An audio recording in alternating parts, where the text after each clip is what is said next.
Welcome back, good people. Just going to talk a little bit, man. First, I received this disturbing phone call today. A friend of mine got into a domestic with his significant other. Now I've had this conversation time and time again. Bruh, you can't continue allowing this woman to get you so angry where you're doing stuff, man, it's affecting your whole family. And I can't pose this question right now because the comments right now are not open, but I would like to know. I know when in the heat of battle, we going at it, you know what I mean? And it's no holds barred. A lot of times women are emotional and we tend to be aggressive, but if you know things you say could end up in some type of violence, it's like, why would you even put your children's father behind bars when deep down in your heart, deep down in your spirit, you knew what you were saying could erupt the volcano? But it was cool when you were saying it.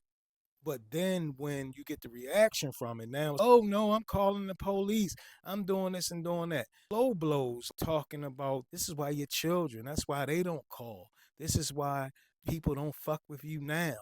You ain't shit. You ain't never been nothing and this and that. And he's sitting there just angry. And he say that shit again. Say it again. I dare you. Say it again. And then she says it again. And his dumb ass just hauls off. Waka. And it's like both of them are dumb because at the end of the day, when I was coming up, fighting words. You know what I mean? If if a woman was bad, big and bad enough to say some shit that might get her wig tossed off, she just wouldn't say it. You know what I mean? And vice versa. If a man knew that a woman was like that, he definitely wouldn't hit her.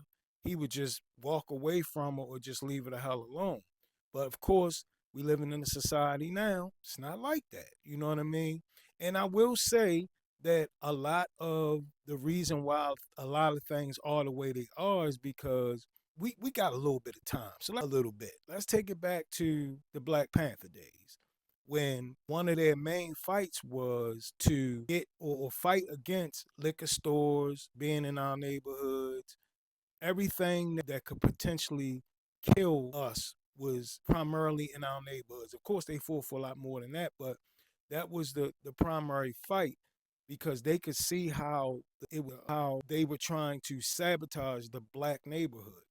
So it was a fight. And if you think about it, in the inner city, it's liquor stores on every corner. We've had this conversation over and over again. We're not going to dig into that too deep. But from those times up until now, it's been epidemic. And we have to be smart enough as black men, we have to be smart enough to know, just like that trap that he got in with her, it's a trap with the other side.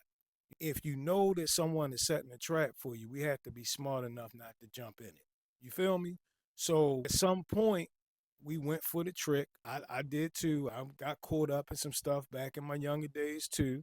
We all fall guilty or fall short of it sometimes, but at a certain point, we have to recognize and wake up and straighten up.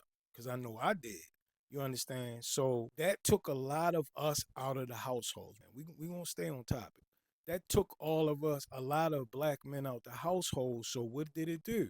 It forced the woman to have to step up and do the job of the man that wasn't present. So it forced women for years, not just present time.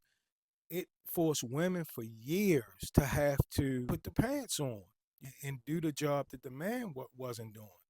So through time, it made a lot of women angry. So when a man would speak or his voice would be heard in the household, it was unheard of. It was taboo. My kids are not used to a man telling them what to do. They're used to me. And man's in the back of his mind where their daddy at.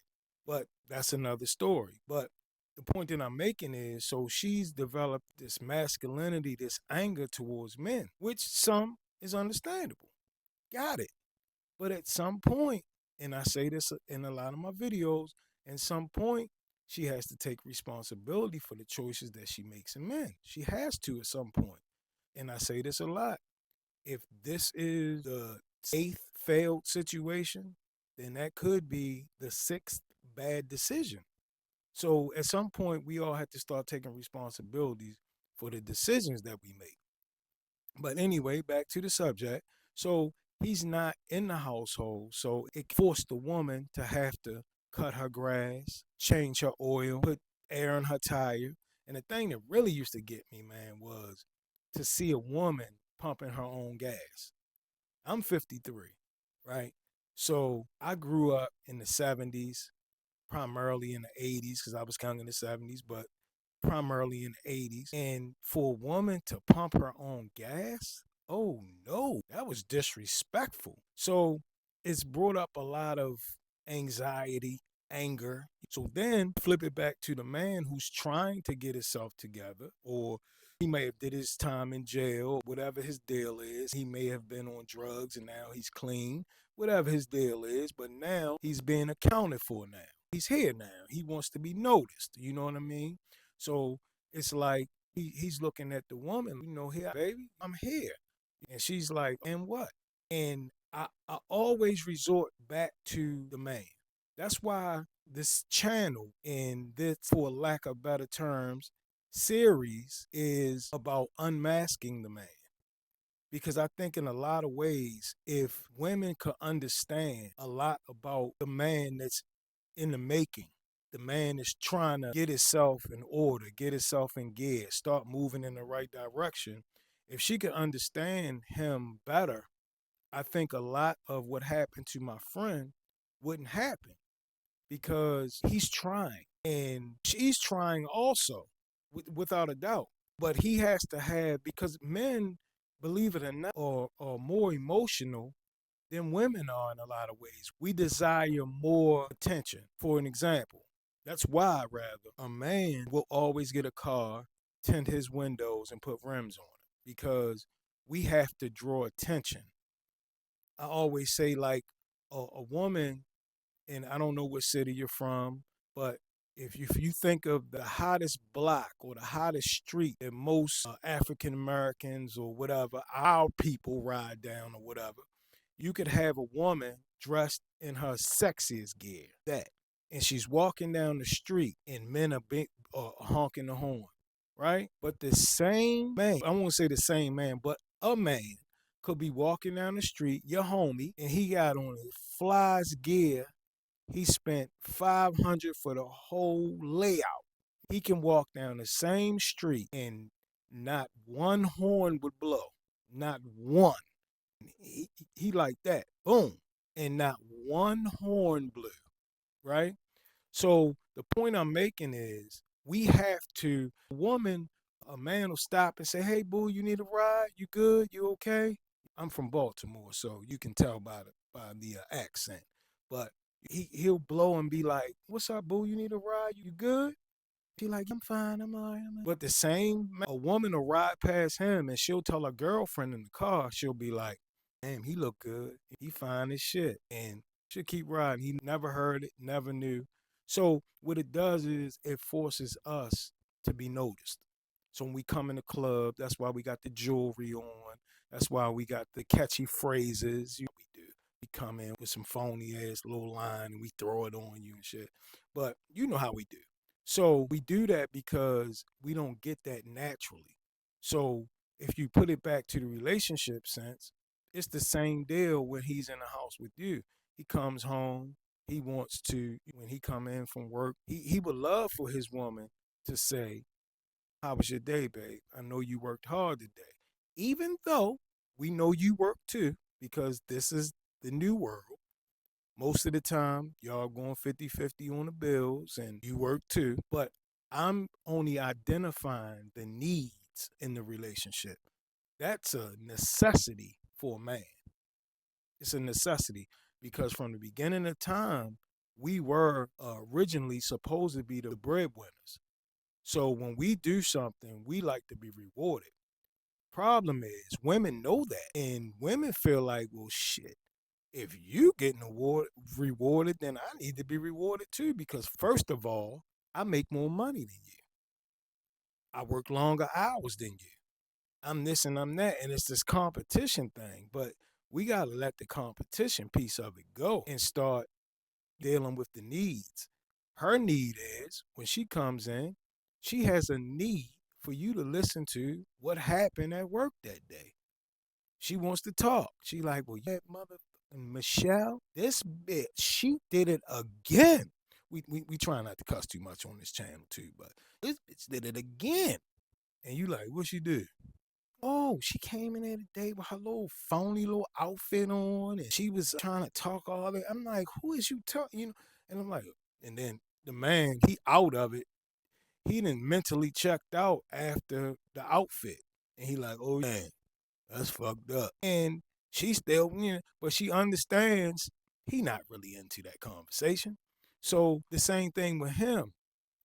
Even though he may not be into it, he has to get into it because he know that's something that she desires. That's something that she needs. So it has to be a two-way street.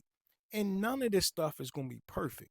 But what it will be is it should be a understanding between the two people to say, look, there's something that we have to do to make this work. The other problem with making things work is so many other options out here now. It's coochie women everywhere, all over Facebook, Instagram. Well, formerly known as X, just all over. We got Pornhub, all these apps, dating apps, Christian Mingle, and all these other type of apps. So we don't feel like we have to put the work in. But if you look at it, man, it's like a revolving door.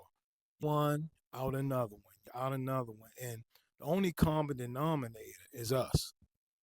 So back to the subject at hand. This is for the men. Look, bruh, if you know that you're in a situation and this woman's emotions is all over the place and she's throwing back the blow only to make you blow, you can't be mentally and emotionally weak to fall into the trap. Because at the end of the day, she's going to win. Because when the police comes, they looking at you, bruh. She can even hit you first. Doesn't matter. They looking at you. So don't put your life in people's hands like that, man. Don't do it because it's more important to lose the argument than to lose your freedom, man. It's way more easier to just say, look, this mother crazy. I'm going to let her go ahead and keep going crazy because I sit too high on my mountain for her to even reach me with this bull. Because at the end of the day, it only benefits you. And if y'all have children, it benefits your kids. And you never want your kids to have a picture in their mind of just this vivid picture of you either hitting their mother or even on the woman's side for her demeaning their father in their face, calling him names. And it's bad on both ends. It's just that the man has more responsibility not to let it go so far left that he damages her physically and then damages himself. And she has to wake up and know that it's bigger than just winning the argument for the night. It's bad, man. And once that night begins, it doesn't stop. It stays in you. And you live that hurt and that pain through other relationships. You don't realize it because once you say fuck him and you feel like once you said that, it's gone. Nah, it just manifested because now something that was just a small thing now became something big and then you put it away. Now you got this big thing that's stored away that's going to rise back up again. And usually it rises back up to get the wrong people. So don't ever think it's over. It only becomes over when you and him can sit down and see where both of y'all went wrong at and try to work it out. And it may not seem like it's worth it, but it's definitely worth it. In another one of my videos, I talked about how we develop bars to keep other people out. But we know what bars do. They keep other people out and they keep you locked in. Now you're in prison for something else somebody else did. And you're doing yourself a disservice at the end of the day. Come on, man. It ain't even worth it. Life is too short, man. You can go somewhere in your city or wherever you're at, sit by some water, even if it's not the damn ocean. Sit by the river and just chill out, man. Life is too short. I talk about me being shot. That's why I wear the sunshades. I can't see that well. So people think it's a cool thing. No, it's a blessed thing. it's a blessed thing that I'm able to just see a little bit. You know what I'm saying? So I only say that not for anything like that. I say that to say that life is short, man. My life would have been taken. So I don't take this stuff for granted. And I'm damn sure not going to let somebody else steal my freedom because of some words. So I hope somebody got something out of this. And like I said, this is Men Unmasked. Before you say I do, because if you say I do and you don't get a lot of what's in you done and over with, you just wasted your time and that person's time. Until the next time, peace.